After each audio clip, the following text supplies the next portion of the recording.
Hey, welcome to the City Rev Life Podcast. My name is Robey, and we have a very special guest with us today. We have one of my good friends, the good doctor, Tariq King. Man, thanks for joining us. Thanks for having me. It's been a while since I've been here. Yeah, well, especially on the subject of AI, I mean, it seems like it's like almost every couple months you've got to come give us an update because it's moving so fast. But glad that you're here. That's what we're talking about. We're talking about the subject of AI. And this is really a significant day to talk about it because at the time of this recording, we're going to release it a little later, but today is May the 4th. It is. Which means it's Star Wars. And what Tariq, my good friend, told me is that the whole reason he got into AI to begin with is his passion for Star Wars. Oh, isn't that right? Isn't that the genesis of this? Exactly how I remember it. It's a little bit different, but you know, may the 4th be with you. Thank you. I appreciate that. And before we get into like some of the other content, some pressing questions that I have. You're on the front edge of AI technology. How far are we from having droids like they have in Star Wars? Are we close? Well, I mean, I actually don't know how close we are, but because physical AI, like a lot of people are obviously talking about chatbots, even agentic AI, it's all software driven, right? But there's a whole world of physical AI that has been advancing, like robotics, etc. You've probably seen those dogs walking and all sorts of applications for that. I know like there's a whole big thing with Elon Musk and Tesla building robots for the household. Unfortunately, like we don't see as much of that as we are inundated with the other aspects of AI. But there's been significant advances, and I can only imagine that the world of generative AI is also helping to fuel that and accelerate that quickly. So you never know. You might soon be walking around talking, to a robot. Maybe I am a robot. Did you ever think about that? Sometimes I do think about that. Sometimes. I have a robot version of myself. Hey, wait a minute. I heard that. Anyway, all right. So we're getting closer to C-3PO and R2-D2, and one day we'll have a little BB-8 rolling around in our. That's one of the droids from Star Wars. Just to make sure. I'm very aware of. You got that droids. part. Yeah, I got that part. Okay, all right. You got that. Anyway, I could talk about Star Wars this whole time, but let's get back on track. One of the things that's so great, Tariq, you've been part of the church for many years now, but this is your field. So this is the field that you're in. This is where you taught on this at a collegiate level, and you speak on this all over the world. And you lead. Tell us a little bit about the company. You're the CEO of a company that helps integrate AI into other companies. Tell us a little bit about your company. Yeah, so my company is actually a subsidiary of a larger company. Company Test.io actually deals with how do we do validation and verification of software systems and of real world systems, including a huge offering of ours is how do we test AI infused applications or anything that has AI as a part of it. And what's interesting is that the larger company, so I have kind of two titles. So I'm CEO of Test.io, but I'm also the VP of AI for quality engineering. So we look at how do we build teams that use AI to deliver software, AI native teams, as we call them. How do we look at different processes and practices that allow us to collaborate or have humans collaborate with AI on a day-to-day basis for any kind of professional activity or task to develop something or build something new, to test it, etc. That's awesome, man. And the other part of what you were saying is that, yes, like there's a huge part of what I've been involved in that deals with just sharing with the community, professional communities across the globe. So I go and I speak on either the use of AI for software engineering. Sometimes I talk about testing AI systems. It really goes in many different directions in serving on panels, giving keynote speeches, and so on and so forth. So it's definitely, especially with the current speed of things. Last year was a very, very busy year where I traveled quite a bit across the globe. And I'm glad that this year, not that the landscape is slowing down, but I have just stopped to take a pause and take it in a little bit and not travel as much. Yeah. I think typically I'm supposed to explain what you do, like as like the, as the host, but yeah, there's no way I could have explained that. So I'm thinking I understand about 70% of what you said, but either way, Well, the robot version of you probably could have robot explained it. version of Yeah, me so would understand a lot yeah. more. Okay, so we're gonna do a few podcasts in this series talking about AI, but specifically, it's not just about what's going on in AI. It's not just like an update technologically. We want to integrate this and talk about how is this integrating into our lives as believers. How do we approach this? There are fears that we have. We have fears about like what are appropriate boundaries, or where's AI going? How can I be ready for that? How should I be thinking about that with my kids? There's a lot of different angles to this, that this technology is just advancing so rapidly that we as believers need to stay up with what's going on and be thinking about this biblically. And so maybe let's just start here. Just since the last time that we did this, which was probably about a year ago or so, AI has just progressed so fast. How would you see it, Tariq? Where is it? Where is it gone? Where is it at today? What is kind of the main development, main difference from the last time we spoke? Yeah, I would say that the main difference, especially thinking about day to day life, back when we first spoke, it was probably more AI as a novel, a new thing. Like, hey, here's AI, let's go talk with it. Now AI has become like normal life. So people are living with AI. Our kids are growing up with AI. And so you're using it every day to do daily tasks, whether it be managing communication, planning something in your life. It's just not this new shiny toy that just appeared. It is now ingrained in everything that we're doing. I remember recently I met a homeschooling mom that told me, hey, she uses AI for everything, like anything that comes in, whatever it is, like AI.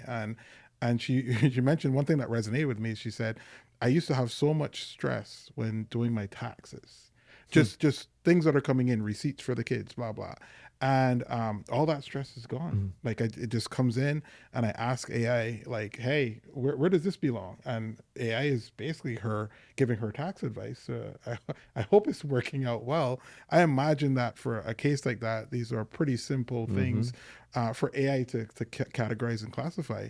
But when she told me that, I was like, wow, she's really using AI for almost anything that comes in on her plate, which is different from what we Yeah. saw a few years back. Yeah, it is different. I think like a few years back, it was like, oh wow, AI can create pictures and videos. It just can't figure out fingers. Yeah, It's yeah, like it's got six fingers on people's hands and things like that. But now it's like everything. I've talked to people that have AIs planned their vacation out. Hey, yeah, I want to go to this place, and it would give me an itinerary, and it worked. It was amazing. yeah, yeah. And recipes, financial advice. I've used it to help me figure out how to care for my fish in my fish tank, my kids' fish. Yeah. I did have a fish and it got eaten. Did I tell you Yeah, this well, story? we all heard Did it. I tell that The story? whole congregation, I think, heard I this told the whole story. the Yeah, whole congregation about it, yeah, and just it's a trauma. yeah, All right. Anyway, we use AI for so many different things, like every single day. Let's just maybe break down positives of that first, and then maybe cautions. yeah, And maybe like when let's maybe say, actually, let's just take it a step back a second. Let's get to positives and cautions. Like just in general, as a believer, is that okay? Is it okay to be integrating technology like this so deeply into our lives, helping it give advice and synthesize information and all of that? Like, is that okay? Like, should that be alarming? I think there's probably some Christians that are like, whoa, that's very alarming to me. yeah. No, I think it's definitely okay, but I think as with anything, any technology, especially, like you have to really sit back and look at it and think about what could be the dangers, what are the positives here.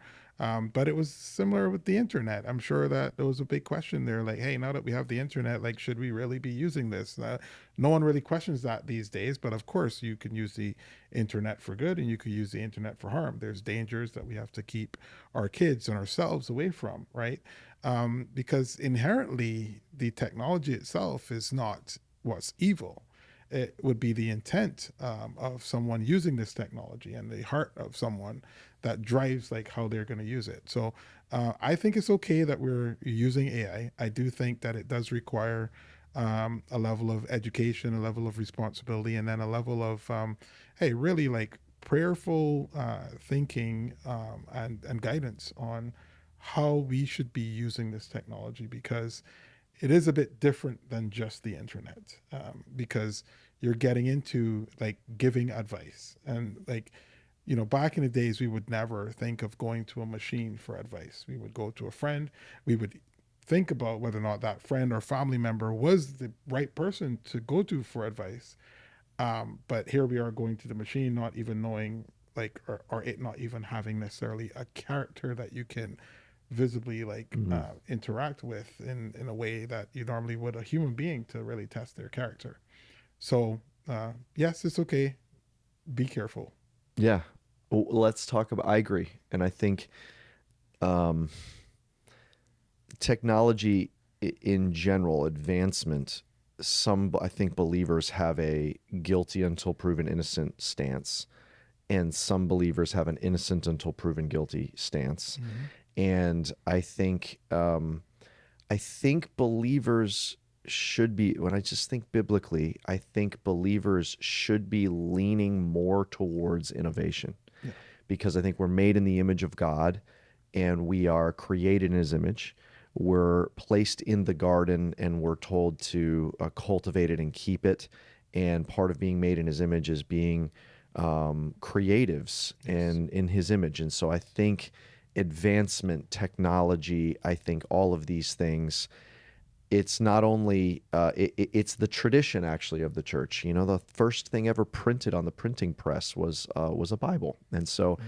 think of how that affected the Reformation and how that affected so many things. So I agree with that. I think we as believers should, and I'm so grateful for your example, Tariq, and hope that there's many others that lean in as believers in the advancement space. And there are others in our church, like guys and gals that are our friends that are in the technology space, kind of front edge of innovation. I think that's awesome. And so I think Christians should lean into innovation and just be thinking about using it and harnessing it in a way that's for good. So let's dial in a little bit on those positives and let's get to the caution. So AI as an everyday use, what are some of the positives that you see for that? And some of them may be obvious, but what would you say are some of the positives?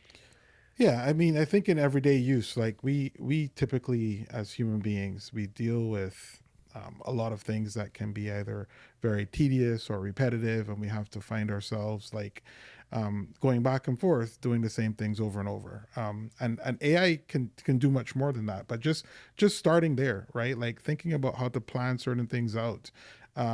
It becomes one of those things, like at least for me, my wife is more the type A. She will be the one planning a year in advance, 13 months actually, usually in advance. And I'm the person who is like in the day, in the moment.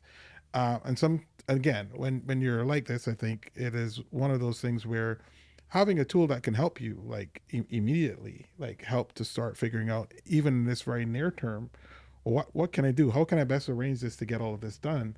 This is incredible. Like I use AI in this way a lot, especially because leading a busy life and just now, like I need to be able to do something, know what's in my head, but just getting it arranged and getting it out there and iterating on some things is a lot quicker than if I have to do it manually.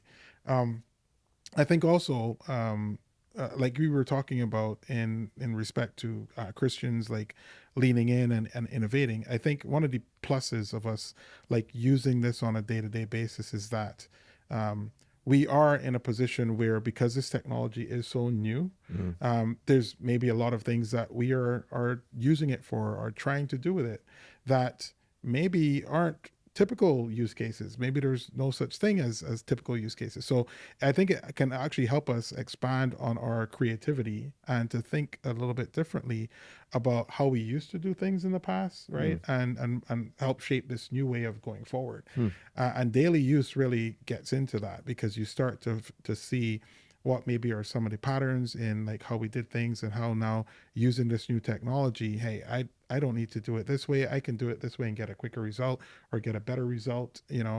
Um, and that's in general, I think we're also setting a tone for what our kids are going to see and do, right? So, more importantly, I think on the plus side here as well of daily use of AI is kind of teaching our kids like not to necessarily be scared of this technology, but it also gives us an opportunity for those lessons to be taught on Mm-hmm.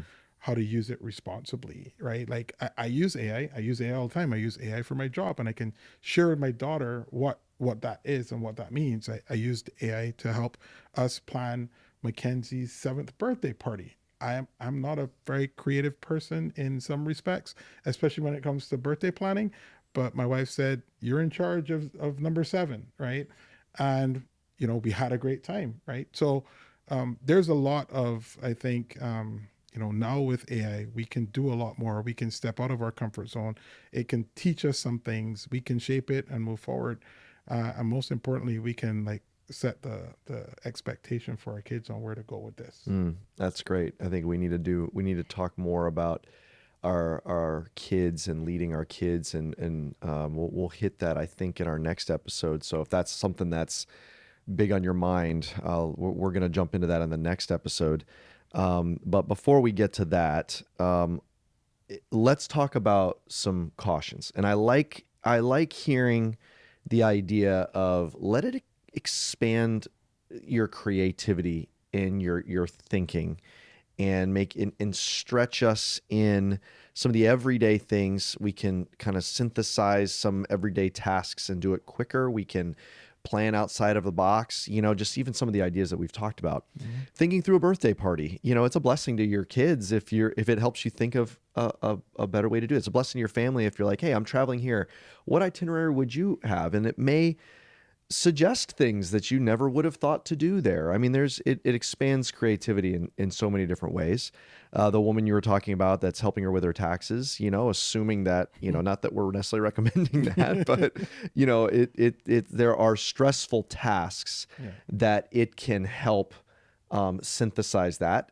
Just for the record, it's probably always good to have a tax professional Tax involved. professional, yeah. Yep. Yes. Yeah, definitely. But it's interesting. Even tax professionals that we go to are using AI. Yeah, yeah, So, this is true. yes, Every profession is using it, so yeah, absolutely. guaranteed. So let's talk about cautions. So as we're using AI in our everyday life and we're thinking through this, it helps us with all kinds of different things.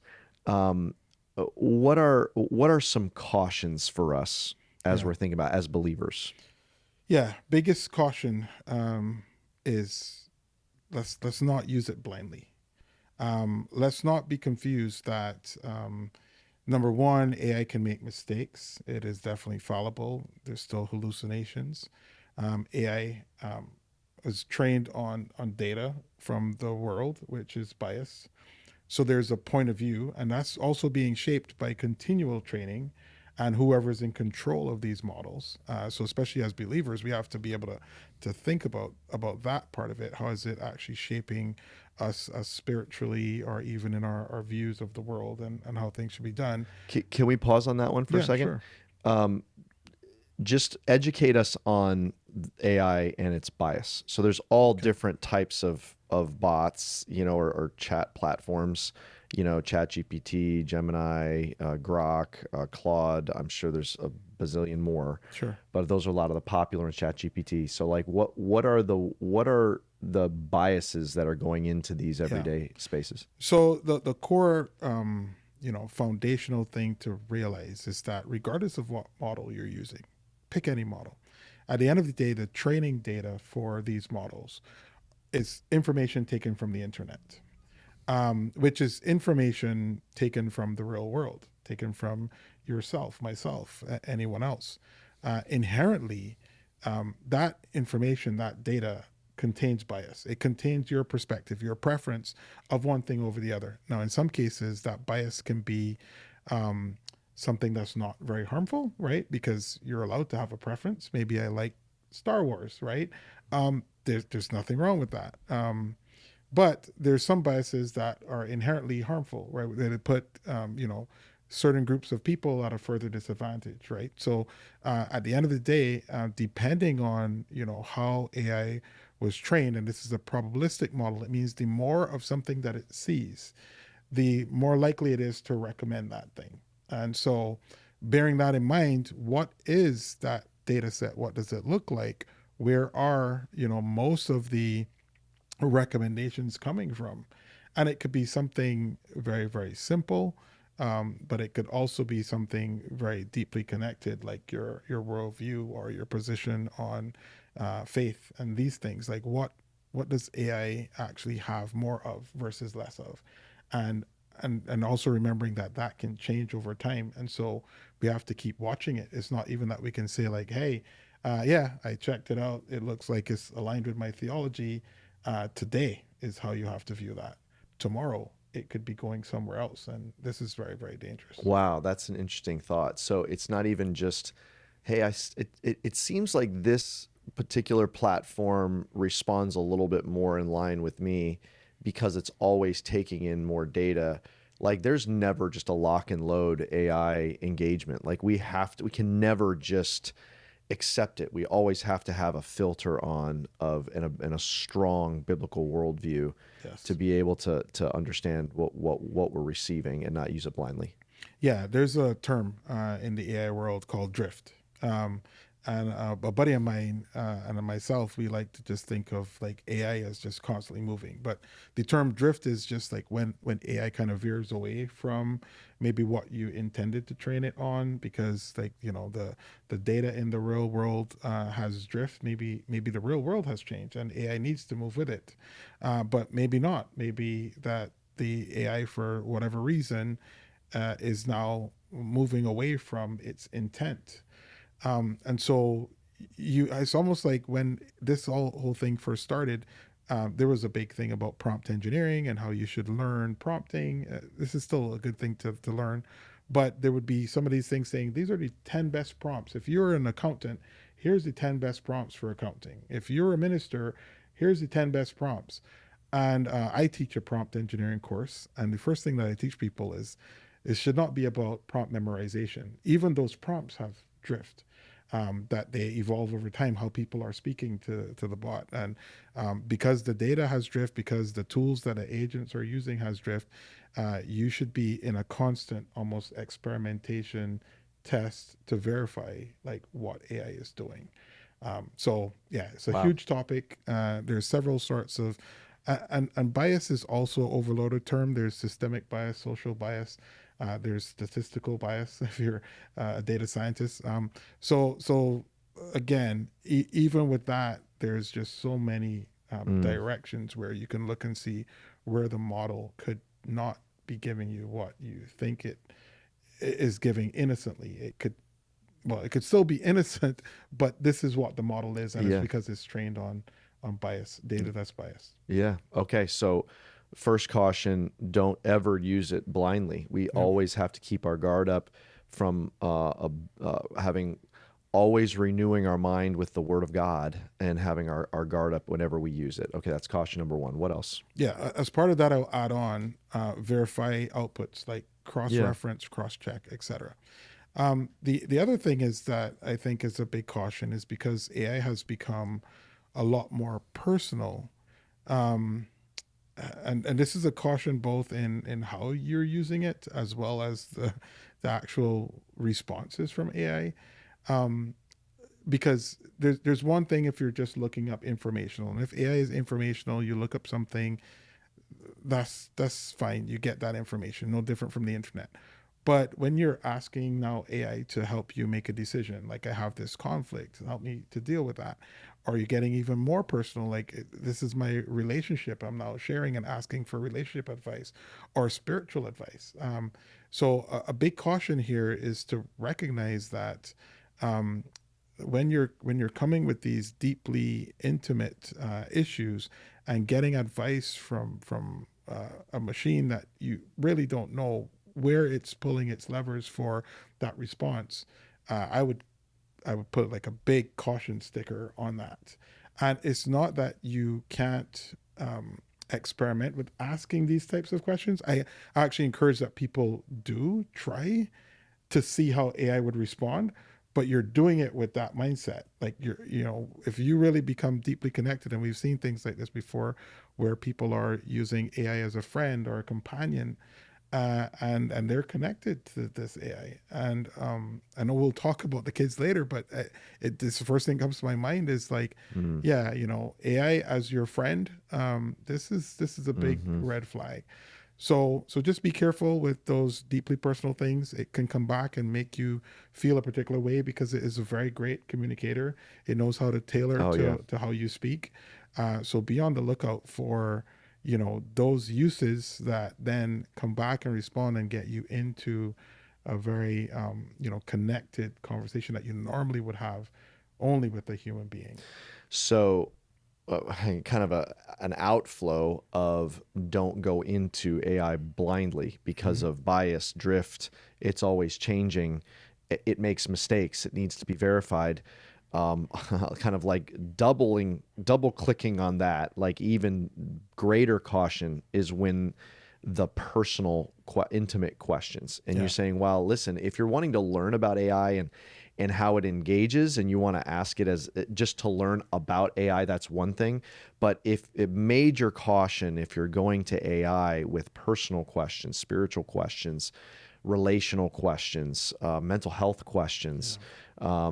because it is limited and it's trained to respond empathetically, encouragingly, even in a way that I've even felt like sometimes borderline flattery. Yeah. I'll ask a question and be Yeah. like, Come- "What an amazing question yeah. you've asked," Makes you feel good, right? Yeah, and Yeah. I'm like, yeah. Yeah. So it's like be careful, be on the guard because a lot of people have gotten into kind of a strange relationship with it. It's drawn it in, but it's something that's a complete fabrication. It's not real intimacy.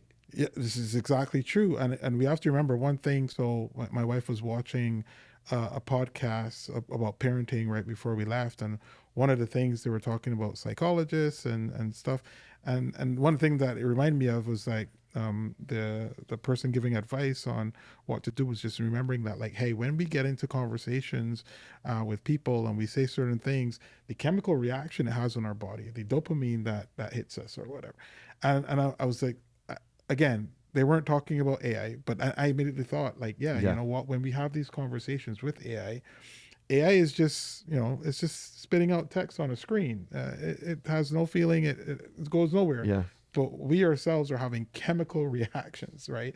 Where our brains, and in some cases, like um, for the younger ones, it's actually helping form synapses in our brains. If we are young and still developing and growing, I don't know what age like your brain continues to grow. I think it's like 20 something that you're actually I think still mine's developing your still brain. developing, but that's okay. But yeah, this is a very so yes, deeper. The Hmm. deeper you go, the more caution I would say that you need to take there. Okay. So never going blindly, and then kind of next level on that is especially on personal, intimate, relational, spiritual questions. Give us a couple other cautions. Yeah. So another thing, and this has to do with where AI is going, and I'm seeing this a lot more. AI is actually kind of, I would caution against like having AI be the decision maker. And this comes into a lot of things that I think we Hmm. should also talk about a little later on. Is that there's one thing where we first were just going and chatting with AI, Hmm.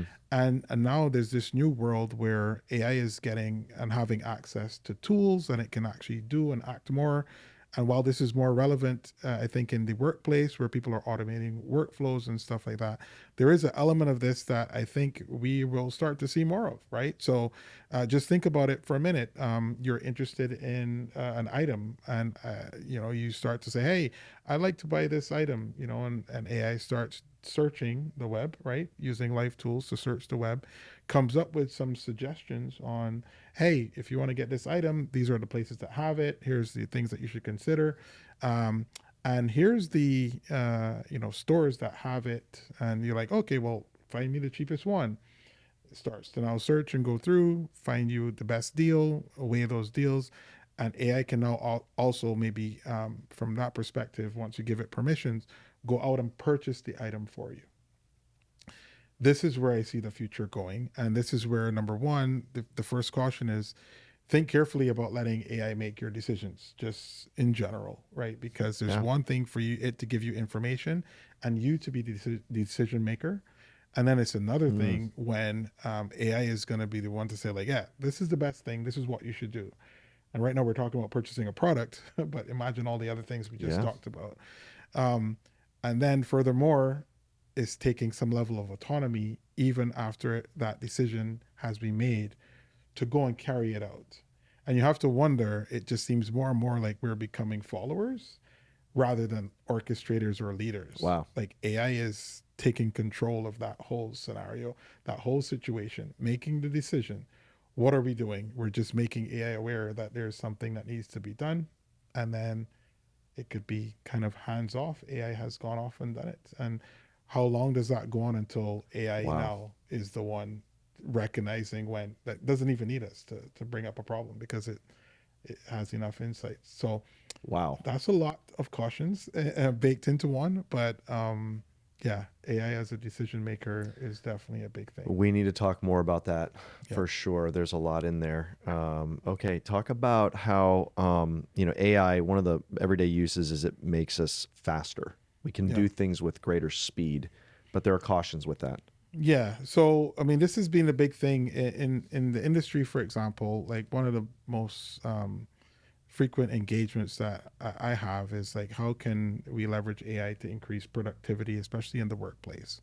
But in any context, like AI can help you to get things done faster. But in general, like I always remind people that number one,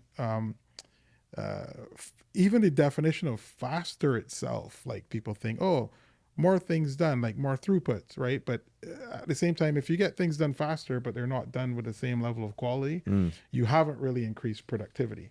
And so I try to shape productivity as quantity of things, as well as the quality of things, as well as like the cost effectiveness of scaling it. So I normally like to present even fast as these three things hmm. being truly more productive. Um, but I think in general, like when we've seen this, and I've seen this in my personal life, I've seen it professionally done at scale in organizations. When you put AI to good use on giving it certain inputs, understanding the context, you can definitely increase productivity of getting more things done faster and maintaining your quality levers. But an important aspect of that is also keeping humans in the loop as the orchestrators and validating checks. But even overall, considering all of that, yeah, AI can help you do things faster. Yeah, that's really interesting. Thinking about redefining fast to include things like quality and Mm-hmm. efficiency, cost effectiveness, Mm-hmm. not just efficiency and how the quantity of things. Yep. That's great, but bring that into our personal lives. It makes us in our everyday usage faster, but there's a caution there. Yeah.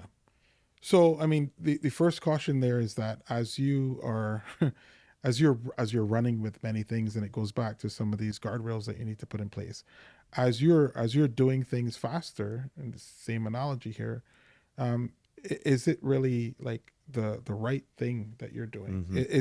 Is it what you would normally do if you didn't have this tool?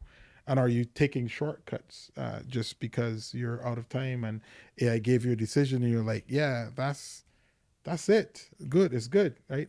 And without knowing it, the speed just caused you to use AI blindly because you are out of time. And this is kind of how these things all play together because people see it. Oh, with AI, you can get it done. Maybe you even start thinking, oh, I'm a procrastinator, so I can do it later, right? Like, I don't need to do that now. I'll just use AI to get it done real quick. My wife won't know the difference, and it'll all be done, right? This is also dangerous in itself because, yes, going fast can be great, but going fast could also help you ignore like some critical thinking time or checks and balances and these kinds of things. Yeah, going faster is not the same. I think you were telling me this earlier. Faster is not the same as smarter. Yes. So again, spending that thinking time and even thinking about anything, the phrase that we like to use is kind of go slow to go fast, right? And I use this all the time because sometimes, just in thinking about it, like sometimes you have to stop and think and put together the right plan and get that plan together right the first time, so that again you aren't iterating over like, hey, there's a quick plan, oh, but we go through it, it doesn't work, now we have to restart, right? So sometimes, like, again, thinking about working smarter, not harder, we tend to think like, hey, maybe that thinking time that happens in the beginning is actually more valuable in terms of speed than just starting the task and seeing it moving and getting results, because we tend to equate like, hey, what's the time to get the first output, right? That determines how fast I'm going. But no, it's actually the whole value stream. What's the time from the beginning that we started thinking about this thing or getting this request till the time it's actually done, right? And smarter and faster, they're very different things. Talk about let's talk about two more things. Let's talk about AI and the need for wisdom, and then let's talk about information versus formation. Let's hit those two things as we wrap up. Yeah. Yeah. So my thing is like, yes, faster isn't smarter, and smarter isn't wiser. Like these are these are very, very different things. As we know, like wisdom comes from God, right? Like we know in Proverbs 2:6, like wisdom comes from God, and from his mouth come understanding and knowledge. And even again, the biblical meaning of those things in that context is very different from what we think about when we think about knowledge or information, right? It's really important when you start thinking about this to know that, like, AI can help you do a lot of things. It can help you say something better, maybe say something nicer, but it really doesn't change like your heart, right? It can help you craft an apology, but it can't make you repentant.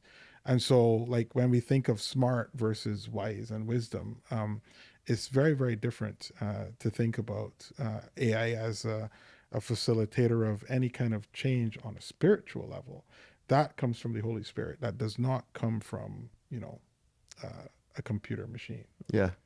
I think that's so profound, that what you just said, and as a test case for so many other of the most significant parts of our lives, that AI can help you form an apology, but it can't make your heart repentant. And, AI can help you form a love poem on Valentine's Day, but it can't cultivate a heart of love for your spouse. Yeah. AI can synthesize some biblical data, but it can't make you love Jesus more. Yeah. And the wisdom is really, it is the fear of the Lord. Like, it's my inner awe of God. It's being awestruck by God that brings about wisdom. And I think this is a good caution for us to really kind of end on, is that faster is good. It's not the same as smarter, like you said. We can go so fast that we haven't really thought about it. So go slow to go fast. But then smarter is not the same as wiser. And I think another thing as part of that is AI can synthesize information, but honestly, when it comes to the formation of our hearts, I just think that we've got to be, it's rare that we hear the scripture talk about speed and going faster for the sake of formation. Yeah. Like Moses needed 40 years of tending sheep to be ready to lead the people of God. Then the people of God needed 40 years in the wilderness, before they were ready to go into the promised land. I mean, David needed to run from Saul for, like, I don't know, it was 20 years or something like that. I mean, there's something about waiting on the Lord. And I think sometimes when we're listening, like when God's calling us to listen, there's a temptation to just keep chatting with AI over and over and over and over and over and over until we get an answer that we think is right. And we're just going, because we're trying to go fast. And sometimes I think, like, the speed of AI itself is trying to shortcut the process, when maybe it's just a matter of waiting in silence and quiet. And it's not that AI, couldn't be something that I use as synthesizing some data, but it's not the same as what God's trying to form in our heart. God could give us the answer to every question we had instantaneously, faster than AI. But I think the reason he doesn't sometimes is because sometimes time, Those who wait on the Lord will renew their strength. They'll mount up on wings like eagles, and they'll run and not grow weary. They'll walk and not faint. There's something about the slowing down and letting the process of formation that we've got to be careful that we don't use AI to shortcut. Yeah, you just actually reminded me of something, and something that like also just came to me is like a lot of the times when I'm talking to people about the limitations of AI, when it comes to us, is something I call the human experience, right? Like so, again, AI is great. It can mimic what we are, our language, and even generate things, but it really doesn't know what it means to be human.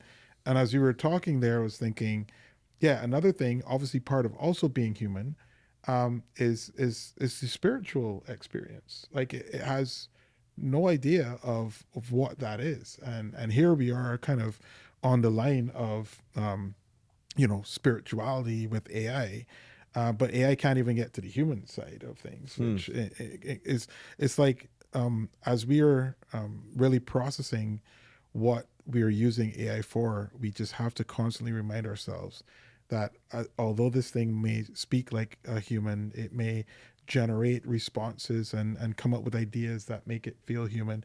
It is definitely not human. And then beyond that, it doesn't know what it's like to have a spirit and have the Holy Spirit more than anything else. And so, yeah, definitely that whole idea of formation, I think, comes from that, and it comes back from what we were talking about initially, which is that we were made in the image of a creator, and that formation and those things come out of that part of us that makes us, very human, as well as having that spirit really helps to drive what we do as human beings, as creators. That's such a good point. It's not even human, let alone spiritual. Spiritual, yeah. And we're humans, and in Christ we're being made into new creations that are citizens of heaven, and it can't even get to the first place. Yeah. Well, this has been super helpful. We've got more to talk about in this series. We're going to talk about AI and parenting. We've talked today about where AI has come to being an everyday use. We're going to talk about a little bit more about where it's going and how we can be ready. But listen, in the meantime, I hope this was helpful to you. If it was, maybe there's someone you can share this with. But thanks for joining us on the City Rev Life Podcast. We'll see you next time. Thank you so much for listening to the City Rev Life Podcast. Feel free to subscribe and leave a rate and review. We love it when you share it with your friends on social media, so don't forget to tag us at cityrev.church. If you're interested in more resources, download our City Rev Church app and follow us on social media. Have a great day.